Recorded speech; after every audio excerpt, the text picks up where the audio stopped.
네, 안녕하세요. 신박사 인사드렸습니다. 2022년 12월 2일 신박사의 장마감 복귀 방송 하도록 하겠습니다. 날씨 굉장히 추운데 오늘 시장도 좀 싸늘했네요. 예. 어제에 이어서 이제 오늘도 좀 조정 성격의 시장이었고요. 뭐 특별한 이유는 없습니다. 예, 차익 실현이라고 봐야 될 것 같고, 삼성전자 하이닉스가 3%대 빠졌으니 지수가 상당히 빠질 수밖에 없는 그런 시장 분위기였던 것 같고요. 어제 이어서 오늘도 이제 외국인이 특히나 이제 선물을 좀 많이 팔면서 단기적으로 좀 들어왔던 그런 단기 수급, 파생 수급 자체가 빠져나가는 과정에서 시총 상위주들 또 지수에 조금 약세 영향을 좀 미친 것 같습니다. 일단은 10월 달 초에 이제 아시아 그리고 미국 증시가 저점을 찍고 최근에 파월 의장의 이제 스탠스 바뀐 그런 내용이 노출되면서 어쨌든 그 저점을 찍었던 이유, 명분, 또 수급이 이제 그렇게 움직였던 이유가 있는 거잖아요. 그게 이제 노출이 되면서 뭐 결국은 차익 실현의 어떤 빌미를 가지는 그런 시장의 흐름이 좀 전개된 것 같습니다. 아시아 시장 전반적으로 좀 조정 성격을 보였고요. 어제 미국장이 엄청나게 이제 엊그제 급등했는데, 아시아 시장은 조금 선반영한 측면의 흐름이 어제에 이어서 오늘도 좀 이어졌습니다. 하지만 시장 조정에 두려워하지 말자라는 제목을 달았다는 것은 결국은 지금은 되돌림 성격, 차익 실현 성격이기 때문에 더 뭐랄까 좋은 종목들에 대해서 저가 수급을, 저가 매수를 할 수 있는 그런 구간이라는 생각이 듭니다. 오늘 리포팅 중에서 지정학적 패러다임 변화, 삼성증권의 리포팅 간략하게 좀 핵심적인 내용 체크해 볼 거고요. 역시나 이제 리스크온이 된 시장에서는 바이오 업종에 대한 중요도가 높아질 수밖에 없습니다. 그거에 대한 코멘트도 한번 드리면서 오늘 장 정리해 보도록 하죠. 오늘 코스피 지수 1.8% 빠졌습니다. 꽤나 빠졌죠. 7.1조 원 이제 거래대금, 상승 종목 수 260 종목, 하락 종목 수 600여 종목. 코스닥 증시 1% 빠졌고요. 732포인트, 거래대금 6조 원, 상승 종목 수 580 종목에 하락 종목 수가 830 종목. 수급이 오늘 좀 안 좋았습니다. 코스피 지수에서 외국인이 4천억, 기관이 5천억을 팔았고요. 코스닥에서 외국인이 1천억, 기관이 1,500억. 외국인이 오늘도 3,400계약의 선물 순매도를 했습니다. 수급이 많이 빠졌고 고객 예수금도 많이 빠졌네요. 46조 원. 신용융자금은 조금 늘었습니다. 1,000억 정도 좀 늘었고, 어쨌든 시장 전반으로 조금 좀 수급이 좀 안 좋았습니다. 확실하게. 어제 미국장 그냥 보합 정도 마무리됐죠. 나스닥이 0.1% 정도 상승, 다우는 0.5% 좀 조정을 받았고, 오늘 니케이 증시가 1.5% 정도 밀렸는데 가장 크게 밀렸죠.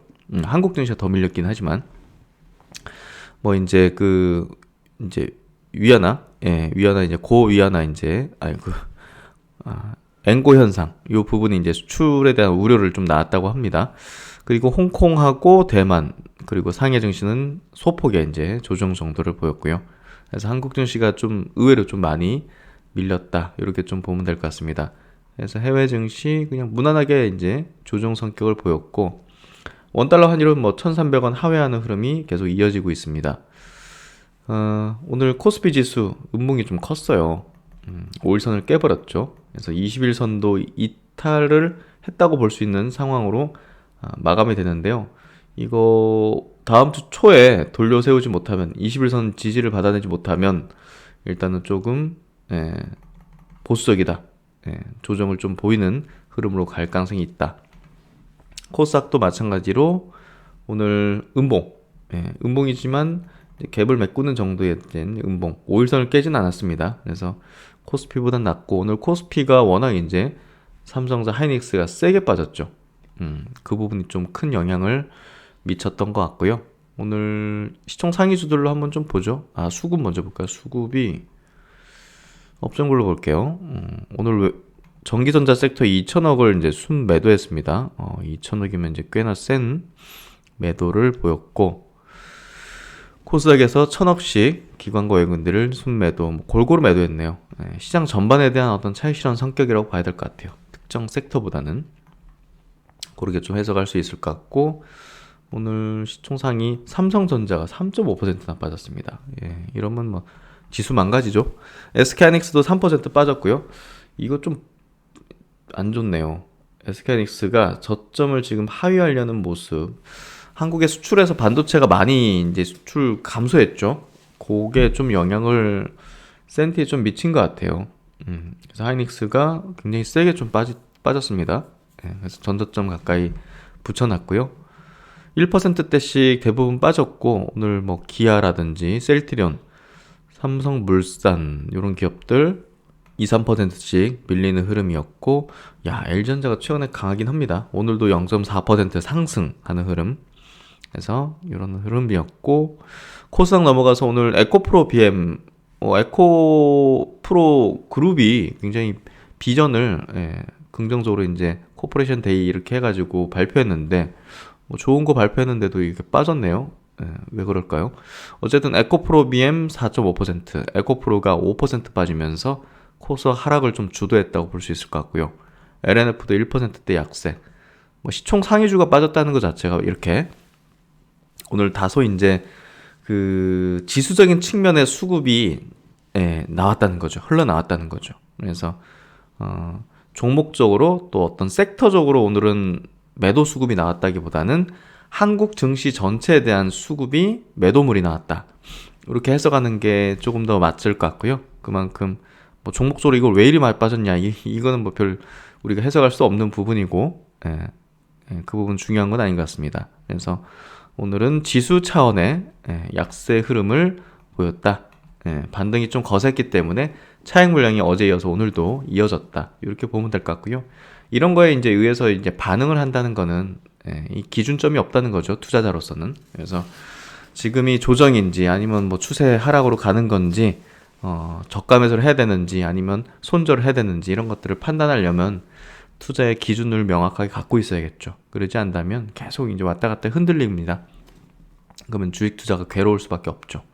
그래서 지금 구간은 잘 판단을 해야 되는 구간이고, 내년으로 넘어간 데 있어서 연말에는 다소 좀 여러 가지 어떤 세금 문제, 양도세 문제, 지금 금투세 부분도 있죠. 그래서 여러 가지 어떤 수급들이 나올 수 있다는 측면에서 한국 증시가 좀 조정 성격을 보일 수 있는 여지도 충분히 열려 있는 것 같습니다. 그래서 그런 장세의 흐름을 보여주고 있고, 업종별 이제 종목들 한번 볼게요. 바이오 업종에 이제 오늘 그래도 나쁘지 않았습니다. 툴젠이라든지 뭐 올릭스, 또 네오이민텍도 4% 상승, 좀 많이 빠지긴 했습니다.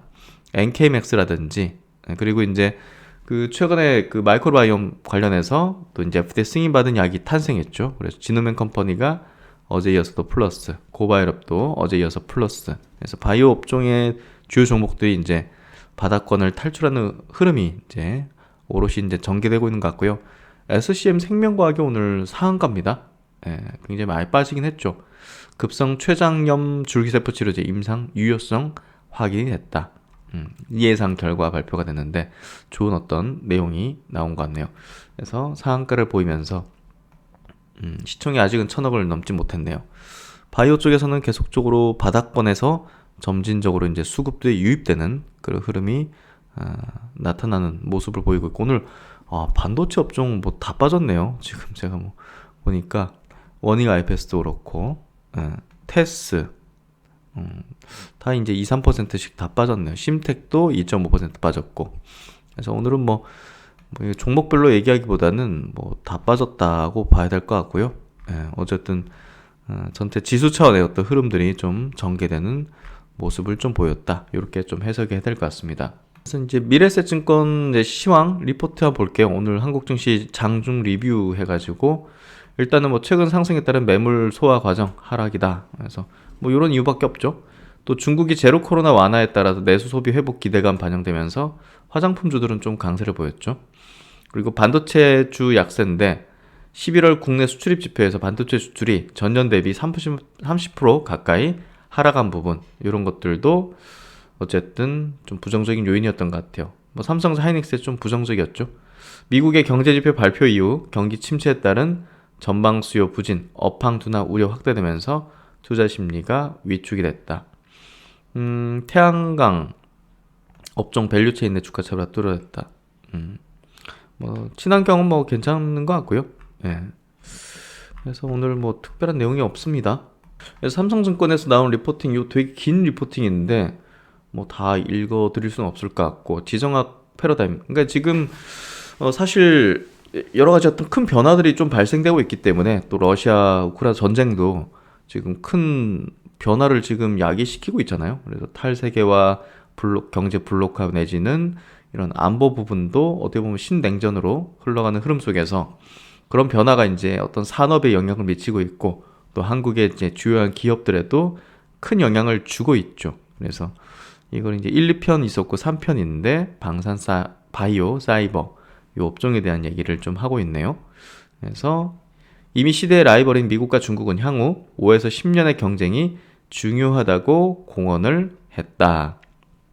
그래서 타협보다 경쟁에 치중할 것임을 명확히 했다는 거죠. 그래서 앞으로는 효율성을 추구하는 시대로 넘어가는 것은 이 당분간은 쉽지 않다. 예, 결국 이제 지금 벌어지는 것들이 인플레이션을 유발할 수밖에 없는 이제 패러다임 변화고, 효율성의 시대로 다시 돌아가기는 상당히 어렵다고 이제 얘기를 하고 있는데, 뭐 저도 많이 얘기 드린 내용이잖아요.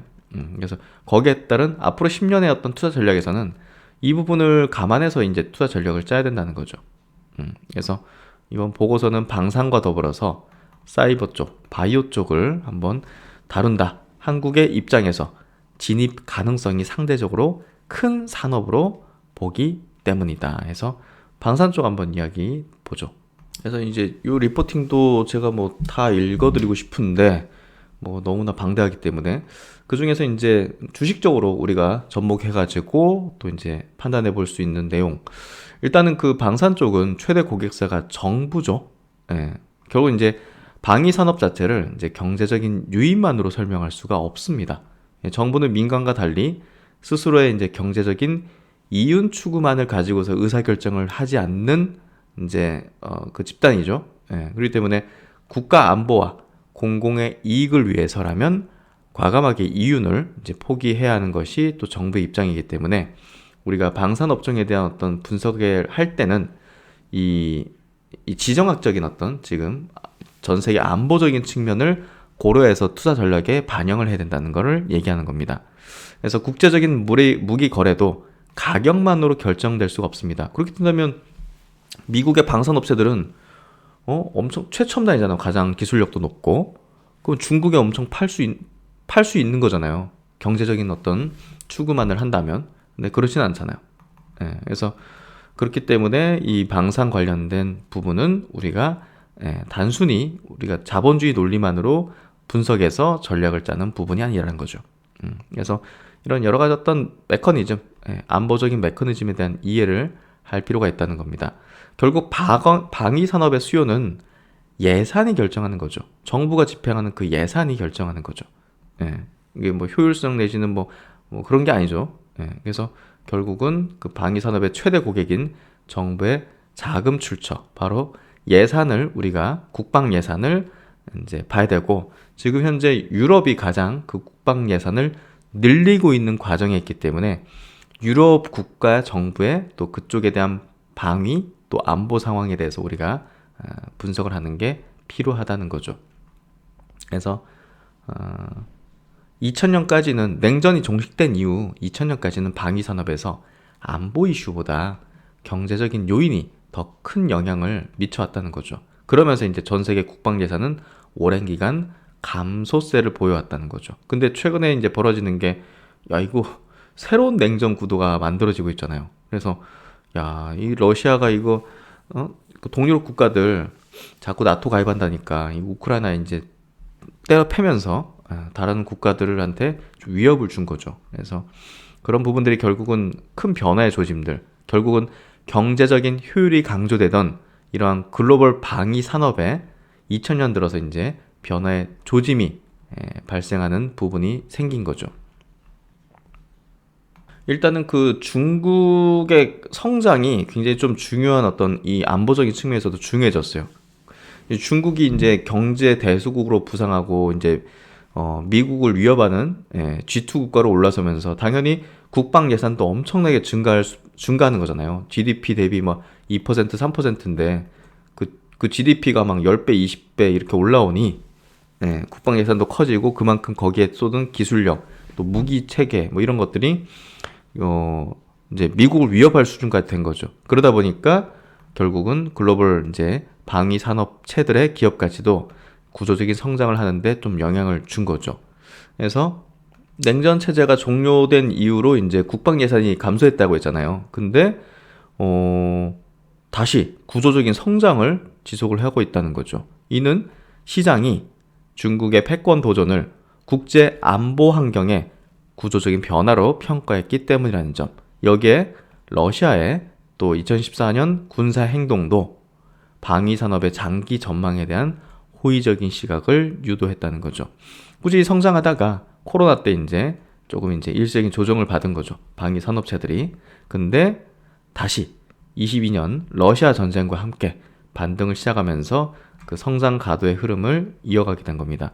어쨌든 뭐 전쟁이 방위 산업주 주가의 모멘텀이 되는 게 이상한 건 아니죠.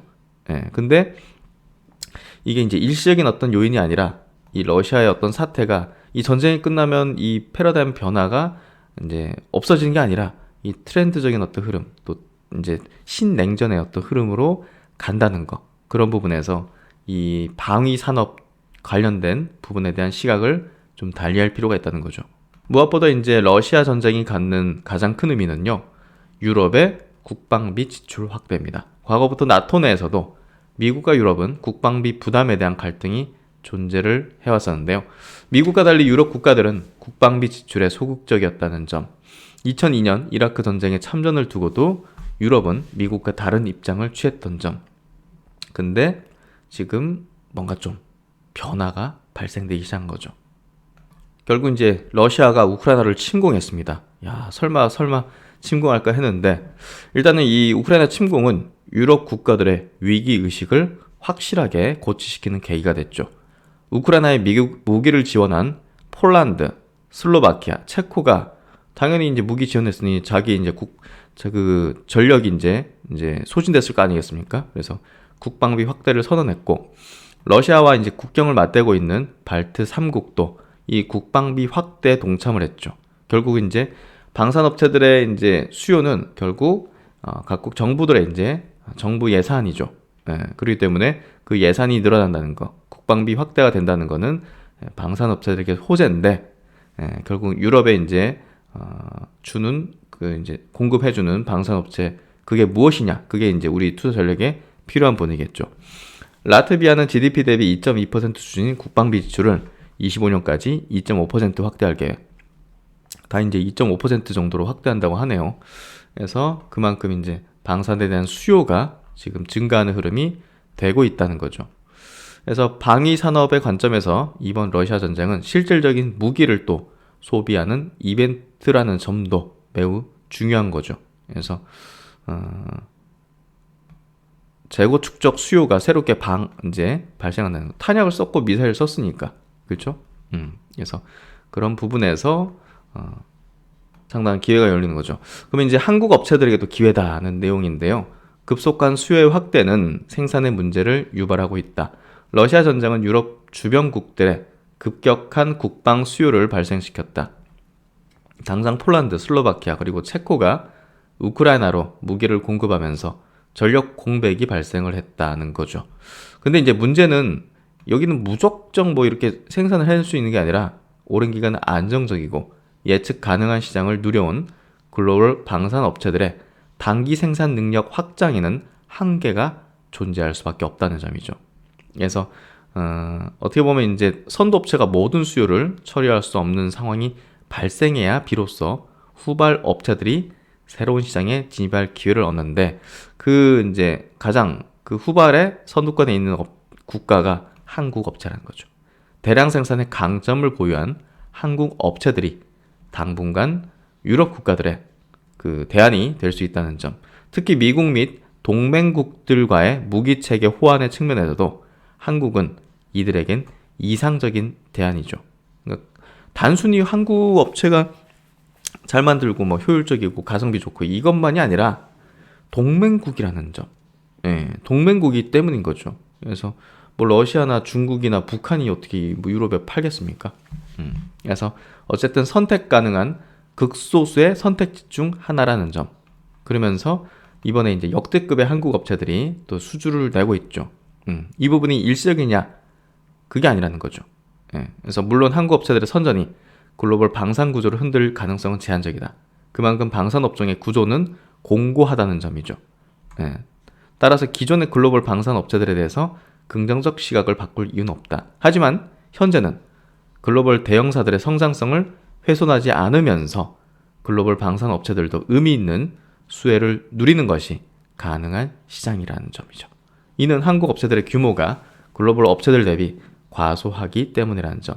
과소하긴 하지만 한국 방산 업체들의 약간의 수요 확대만으로도, 왜냐하면 한국 방산 업체가 과거에 이제 전 세계 100이라는 정도에서 뭐 한 2 정도 차지했다고 쳐요. 근데 이게 막 2 정도 늘어났다. 그럼 한국은 2배 늘어나는 거잖아요. 이 얘기를 하는 거죠. 약간의 수요 확대만으로도 생각보다 커다란 성장을 향유할 수 있다는 점이죠. 그래서 한국의 방산 업체들에서는 상당히 우호적인 장기 성장의 가능성이 높은 흐름이고, 하나 디펜스, 한국 항공우주, 현대로템, 하나 에어로스페이스, 이런 기업이 이제 대표적인 기업이면서 지금 전력 공백이 심각한 국가, 또 이제 폴란드가 한국산 무기를 구입하는데 굉장한 혈안이 좀 돼 있는 상황이죠. 그래서 이런 여러 가지 어떤 지정학적인 패러다임 변화, 이런 하에서 방산업체들의 어떤 성장은 단순히 우리가 일시적인 어떤 수주 모멘텀만으로 바라볼 수는 없는 커다란 어떤 이제 패러다임 변화 속에서 수혜를 보는 그런 업종이다, 이렇게 좀 해석을 하면 될 것 같습니다. 그래서 오늘 시장 그 외국인 기관 동시 순매수 쪽 보면요, 오늘 인버스 ETF 쪽으로 수급이 900억이 들어왔네요. 그리고 오늘 화장품 면세점 이런 쪽, 호텔신라, 뭐 호텔신라도 뭐 화장품 주식이죠. LG 생활건강 이런 쪽, 한국콜마 이런 쪽으로 수급이 좀 들어왔네요. 화장품주. 그리고 코스닥 쪽에서는 오세 임플란트, 파라다이스, 뭐 약간 좀 개별 성격입니다. 하이비전 시스템 이런 거, XR 기기 관련주죠. 그래서 이런 쪽의 기업들, 개별주들 움직임으로 오늘은 좀 시장이 움직였던 것 같습니다. 그래서 오늘 시장 요 정도 마무리를 짓고요. 일주일간 그래도 반등세, 그리고 시장에 어떤 큰 변화가 나타났기 때문에 이제는 조금 안심하면서 시장에 대해서 이제 주식에 대한 전략을 조금 적극적으로 펼 그런 구간으로 들어오는 것 같습니다. 그만큼 참 어려운 구간이었고 판단이 어려운 시장이었는데, 어쨌든 최악으로 가는 그런 흐름은 좀 전개되기 어려워졌다, 이렇게 좀 인식한다면 그래도 투자하기에 좀 나쁘진 않으실 거라고 생각하고요.